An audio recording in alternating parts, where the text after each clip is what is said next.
On va prendre soin de nos cheveux grâce à vous. Le cheveu, c'est vraiment c'est la carte d'identité de l'humain. Oui. Donc il y a une attention particulière à lui porter. Oui, c'est vraiment alors c'est une protection déjà naturelle hein, par rapport à la tête, et c'est aussi un baromètre de notre état de santé. Voilà, du reflet de nos émotions, de notre hygiène de vie, de l'endroit où on vit par rapport aux pollutions et de ce qu'on met aussi comme shampoing dessus, ou la façon dont on les traite. C'est énormément, voire quasiment 100% de kératine, c'est la base du cheveu, 97%. Voilà, c'est ça, c'est une protéine hein, avec ce qui se présente sous forme d'écailles sur la fibre capillaire, et puis un petit peu d'eau. Mais voilà, c'est essentiellement une protéine qui constitue le cheveu. Avec une durée de vie assez surprenante, entre 2 ans, c'est déjà énorme, Oui. et 7 ans. Oui, Un ça cheveu c'est. peut vivre 7 ans. Ben, c'est une moyenne. Hein. Après, ça dépend de l'âge, de l'hérédité, de différents facteurs. Mais ça peut avoir cette durée de vie, je dirais. Alors le cheveu, le problème du cheveu principal, c'est la vie de tous les jours, c'est-à-dire que c'est lui qui en prend plein la tête justement, Oui, il prend la pollution, il prend le soleil, il prend le vent. Il subit les agressions à la fois extérieures, hein, du soleil, du vent, de la chaleur, du séchage quand on chauffe, ou du moins quand on se sèche les cheveux. De l'eau trop chaude, voilà, tout à fait. Et surtout du shampoing. Oui, alors... ça c'est important, de ne pas mettre, je dirais, n'importe quoi sur les cheveux pour se laver les cheveux, plutôt d'aller vers des bases naturelles. Parce que dans des cheveux, je dirais, ou dans des shampoings plutôt classiques, on va retrouver des produits qui ne sont pas forcément bienveillants pour le cuir chevelu et pour le cheveu, d'origine chimique, voilà, des conservateurs, des fixants, des tensioactifs, des sulfates, ou quand on voit dans la liste des ingrédients, en tout petit généralement, hein, c'est marqué PEG, ce qui s'appelle du polyéthylène glycol. Voilà, c'est pas très bon pour le cheveu. Il vaut mieux aller vers des shampoings qui vont avoir une base naturelle à base d'huile de coco, de blé, d'avoine, de plantes. Mais ça, les commerciaux l'ont bien compris. Il y a quasiment sur tous les cheveux à base d'huile de machin, d'huile de truc, Oui. Et pourtant, c'est rempli derrière. Il y a une liste longue comme le bras de produits chimiques. On n'arrive même pas à... Non, c'est très difficile. Même en tant que connaisseur, ça peut être difficile de faire le tri et donc de faire appel à des shampoings qui sont quand même certifiés avec certains labels, Cosme Bio. Voilà, il y a d'autres labels aujourd'hui qui quand même certifient qu'il y a de moins en moins de conservateurs ou de produits qui sont nocifs pour le cheveu. On va revenir sur les shampoings pour savoir ce qu'il faut choisir. Mais d'abord, est-ce qu'on peut les nourrir, ces cheveux? Est-ce qu'il y a une alimentation pour cheveux disponible? Oui,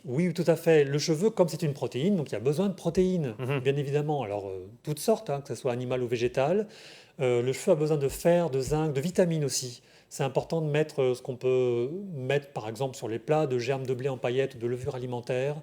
Le jaune d'œuf est quand même bien pourvu en vitamines et en nutriments pour le cheveu. On peut faire d'ailleurs des masques avec. Oui, juste du jaune d'œuf. On s'écrase un jaune d'œuf, on se met mayonnaise et... On va mélanger en fait le jaune d'œuf avec un petit peu d'huile de coco parce que l'huile de coco est bien spécifique pour la fibre capillaire. D'accord. Et rajouter dans une recette, ça peut être de rajouter un demi-verre de bière et se faire une sorte de shampoing avec cette préparation. C'est pour le faire mousser. Oui. Très bien, ok. Je sais pas, d'autres petites recettes, par exemple la banane avocat. Oui, ça, on peut utiliser des fruits, des légumes pour faire une sorte de masque. D'écraser une banane avec un avocat et on se met en fait cette préparation vraiment comme un masque sur les cheveux. On met une serviette dessus, on peut garder ça à peu près 10-15 minutes et on rince à l'eau tiède. Ça va nourrir le cheveu. Les acides gras sont aussi importants pour les cheveux, ça va donner un aspect soyeux et puis ça va vraiment fortifier le cheveu. Un spray à appliquer sur cheveux humides, ça c'est pour les plus courageux. Les plus courageux? Oui, parce que faut préparer en fait le spray, c'est ça. Donc on parlait d'ortie tout à l'heure avec Gontran, et on peut aussi utiliser l'ortie. C'est une très bonne plante comme tonique capillaire.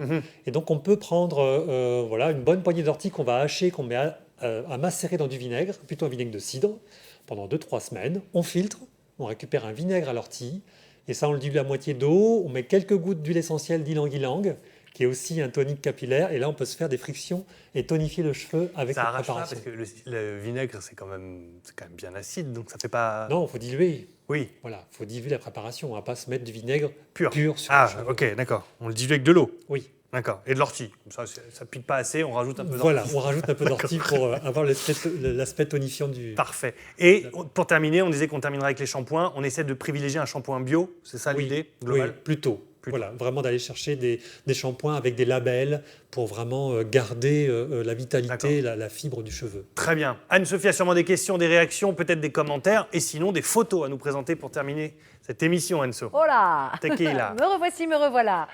Allez, on avait Laurine Hubert, figurez-vous, qui nous avait envoyé un petit mail suite à l'annonce du programme d'hier, en nous parlant justement de ce soin avocat ou banane, Guacamole. ou les deux, voilà. Et elle, en fait, elle met une petite cuillère d'huile d'olive et une petite cuillère de miel liquide. Oui, tout Alors, à fait. on peut aussi mettre un peu de miel sur ses cheveux. C'est possible aussi, on peut avoir des recettes où on peut ajouter un peu le miel qui va aussi apporter un soin spécifique pour le cheveu. Ça va donner un aspect brillant et plus soyeux au niveau de la fibre capillaire, au niveau du cheveu.